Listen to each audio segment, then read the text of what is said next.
ನಮಸ್ಕಾರ ಎಲ್ಲರಿಗೂ. ನಾನು ಇನ್ನೊಂದು ವಿಡಿಯೋ ಹಾಕಿದ್ದೆ. ಆ ವಿಡಿಯೋಕ್ಕೊಬ್ರು ಕಮೆಂಟ್ ಹಾಕಿದ್ರು, ಮೊನ್ನೆ BC ರೋಡಲ್ಲಿ ಹುಡುಗಿದ್ದು ಕೊಲೆ ಆಯ್ತಲ್ಲ, ಆ ಕೊಲೆಯ ಬಗ್ಗೆ ನೀವೊಂದು ವಿಡಿಯೋ ಮಾಡಿ ಮಾತಾಡಿ ಅಂತ ಹೇಳಿಕೊಂಡು ಸೋಷಿಯಲ್ ಮೀಡಿಯಾ ಓಪನ್ ಮಾಡಿದ್ರೆ ಸಾಕು ಫುಲ್ ಅದೇ ಬರ್ತುಂಟು. ತುಂಬಾ ಜನರು ಅದರ ಬಗ್ಗೆ ವಿಡಿಯೋ ಕೂಡ ಮಾಡಿದ್ದಾರೆ.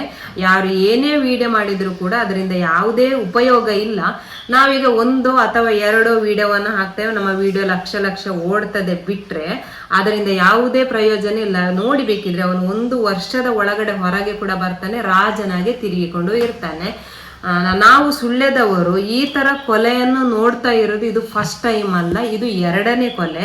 BC ರೋಡಲ್ಲಿ ಯಾವ ರೀತಿ ಕೊಲೆ ಆಯ್ತೋ ಸೇಮ್ ಅದೇ ರೀತಿ ನಮ್ಮ ಸುಳ್ಯದಲ್ಲಿ ಕೂಡ ಕೊಲೆ ಆಗಿತ್ತು 8 ವರ್ಷಕ್ಕೆ ಮೊದಲು. BC ರೋಡಲ್ಲಿ ಯಾವ ರೀತಿ ಪ್ರೀತಿಯ ಹೆಸರಲ್ಲಿ ಕೊಲೆ ಆಯ್ತೋ ಸೇಮ್ ಅದೇ ರೀತಿ ಸುಳ್ಯದಲ್ಲಿ ಕೂಡ ನಡೆದಿತ್ತು. BC ರೋಡಿನವನು ಅಟ್ಟಾಡಿಸಿ ಕೊಚ್ಚಿ ಸಾಯಿಸಿದ, ನಮ್ಮ ಸುಳ್ಯದಲ್ಲಿ ಚುಚ್ಚಿ ಸಾಯಿಸಿದ, ಇಷ್ಟೇ ವ್ಯತ್ಯಾಸ ಆಗಿರೋದು. BC ರೋಡಲ್ಲಿ ಕೊಲೆ ಆಗುವಾಗ ಸುತ್ತಮುತ್ತಲು ಜನ ಇದ್ರ ಏನು ಅಂತ ನಮಗೆ ಗೊತ್ತಿಲ್ಲ. ಆದ್ರೆ ಸುಳ್ಯದಲ್ಲಿ 8 ವರ್ಷಕ್ಕೆ ಮೊದಲು ಕೊಲೆ ಆಗುವಾಗ ನಡು ರೋಡಲ್ಲಿ ಜನ ಜಂಗುಳಿನೇ ಇತ್ತು. ಆದ್ರೂ ಯಾರಿಂದ ಏನು ಕೂಡ ಮಾಡ್ಲಿಕ್ಕೆ ಆಗ್ಲಿಲ್ಲ. ಅವಳು ಕಾಲೇಜ್ ಬಿಟ್ಟು ನಡ್ಕೊಂಡು ಬಂದು ಬಸ್ ಸ್ಟ್ಯಾಂಡಿಗೆ ಹೋಗುವವಳು. ಇನ್ನೇನು ಬಸ್ ಸ್ಟ್ಯಾಂಡ್ ಬಸ್ಸಿಗೆ ತಲುಪಬೇಕು ಅಷ್ಟರಲ್ಲೇ ಒಂದು ಸ್ಕೂಲಿನ ಪಕ್ಕನೆ ನಡು ರೋಡಲ್ಲೇ ಅವಳನ್ನು ಚುಚ್ಚಿ ಕೊಲೆ ಕೂಡ ಮಾಡಿದ್ದ.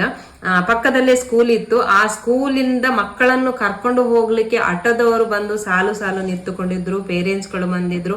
ನಾನು ಕೂಡ ಚಿಂತುನನ್ನು ಅದೇ ಸ್ಕೂಲಿಗೆ ಚಿಂತು ಹೋಗ್ತಿದ್ದ, ನಾನು ಕೂಡ ಚಿಂತುನನ್ನು ಕರ್ಕೊಂಡು ಬರ್ಲಿಕ್ಕೆ ಅಂತೇಳಿ ಆ ಕ್ಷಣ ಮಾತ್ರದಲ್ಲಿ ಅಲ್ಲಿಂದ ನಾನು ಪಾಸ್ ಆಗಿದ್ದಷ್ಟೇ. ಪಾಸ್ ಆಗಿ ಸ್ವಲ್ಪ ಹೊತ್ತಲ್ಲೇ ಅಲ್ಲಿ ಕೊಲೆ ಕೂಡ ನಡೆದಿತ್ತು, ಜನ ಜಂಗುಳಿ ಇರುವಂತ ಜಾಗದಲ್ಲಿ.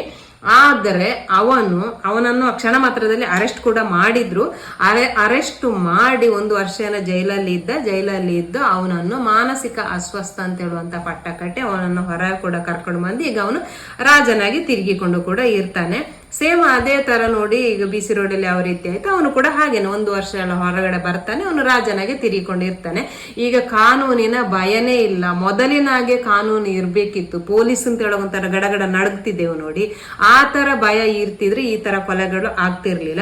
BC ರೋಡಲ್ಲಿ ಬಿಟ್ಟಾಕಿ ನಮ್ಮ ಸುಳ್ಯದ ಕೇಸನ್ನು ಬಿಟ್ಟಾಕಿ ಮೊನ್ನೆ ಬೆಳ್ತಂಗಡಿಯಲ್ಲಿ ಸುಮಂತ್ ಅಂತ ಹೇಳುವಂತ ಚಿಕ್ಕ ಹುಡುಗ, ಪಾಪ ಸೈಕಲ್ ಎಲ್ಲ ಆಟ ಆಡಿಕೊಂಡಿರುವ ಹುಡುಗ, ಏನೂ ಗೊತ್ತಿಲ್ಲದಂತ ಒಂದು ಮುಗ್ಧ ಮಗುಂತ್ಲೆ ಹೇಳ್ಬಹುದು, ಅವನ ಕೊಲೆ ಆಯ್ತಲ್ಲ. ಅವನನ್ನು ಕೊಲೆ ಮಾಡಿದವರು ಯಾರು ಅಂತೇಳಿ ಗೊತ್ತಾಯ್ತಾ?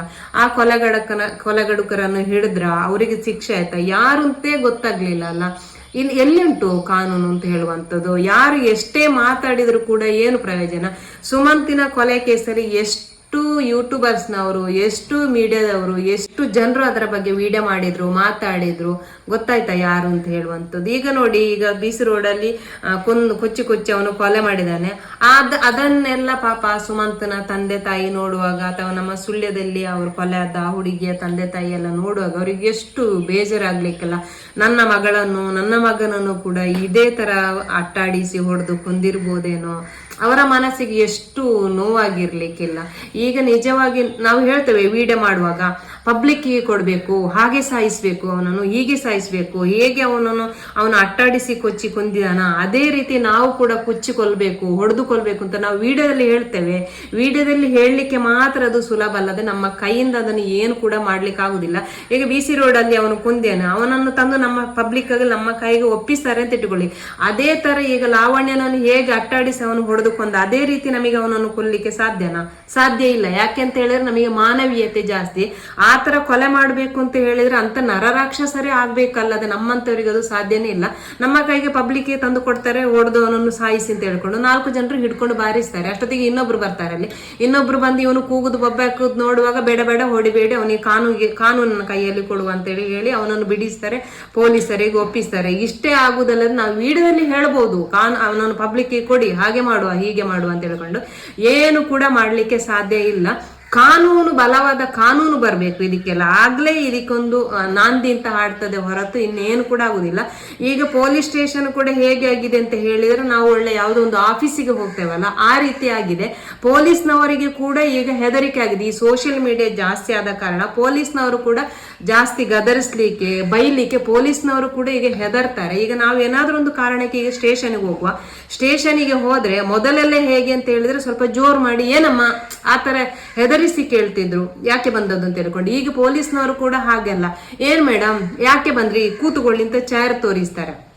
ಅಷ್ಟು ಹೆದರಿಕೆ ಈಗ ಪೊಲೀಸ್ನವರಿಗೆ ಕೂಡ ಉಂಟು ಈ ಸೋಷಿಯಲ್ ಮೀಡಿಯಾದಿಂದ. ಎಲ್ಲಾದ್ರೂ ನಾವು ಸ್ವಲ್ಪ ತಪ್ಪಿ ಮಾತಾಡಿದ್ರು ಕೂಡ ನಮ್ಮ ಜಾಬ್ ಹೋಗಿ ಬಿಡ್ತದೇನೋ, ಹಾಗಾಗ್ತದೇನೋ ಹೀಗಾಗ್ತದೇನೋ ಅಂತ ಹೇಳೋದು ಪೊಲೀಸ್ನವರಿಗೆ ಕೂಡ ಭಯ ಉಂಟು.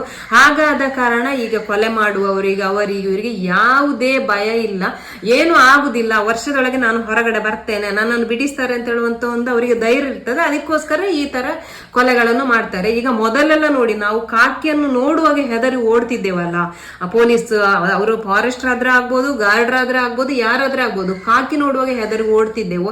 ಆ ತರ ಸಿಚುವೇಶನ್ ಇನ್ನು ಬರ್ಬೇಕು, ಕಾಕಿ ನೋಡುವಾಗ ಹೆದರ್ಬೇಕು ಅಂತ ಪೊಸಿಷನ್ ಇನ್ನು ಬಂದ್ರೆ ಮಾತ್ರ ಈ ತರ ಕೊಲೆಗಳನ್ನು ನಿಲ್ಲಿಸ್ಲಿಕ್ಕೆ ಸಾಧ್ಯ ಹೊರತು ಪಬ್ಲಿಕ್ಕಿಗೆ ಕೊಟ್ಟು ಆ ತರ ಮಾಡಿ ಈ ತರ ಮಾಡಿ ಸಾಧ್ಯನೇ ಇಲ್ಲ. ಕಾನೂನು, ಬಲವಾದ ಕಾನೂನು ಆಗ್ಬೇಕು. ಈಗ ಮೊನ್ನೆ ನೋಡಿ 13 ವರ್ಷದ ಹುಡುಗಿಯನ್ನು 30 ಜನರು ಸೇರಿ ಅತ್ಯಾಚಾರ ಮಾಡಿ ಕೊಂದ್ರು. ಅವರಿಗೆ ಯಾವ ರೀತಿಯ ಶಿಕ್ಷೆ ಆಯಿತು, ಅದೇ ರೀತಿಯ ಶಿಕ್ಷೆ ಇಂಥ ನಮ್ಮ ದಕ್ಷಿಣ ಕನ್ನಡದಲ್ಲಿ ಕೂಡ ಕೊಲೆಗಡುಕರಿಗೆ ಆದ್ರೆ ಮಾತ್ರ ಇಂಥ ಕೊಲೆಗಳನ್ನು ನಿಲ್ಲಿಸ್ಲಿಕ್ಕೆ ಸಾಧ್ಯನೇ ಹೊರತು ನಮ್ಮಂತವರು 4 ವಿಡಿಯೋ ಹಾಕಿದ ಕೂಡಲೇ ಇಂಥ ಕೊಲೆಗಡುಕರನ್ನು ನಿಲ್ಲಿಸ್ಲಿಕ್ಕೆ ಸಾಧ್ಯನೇ ಇಲ್ಲ.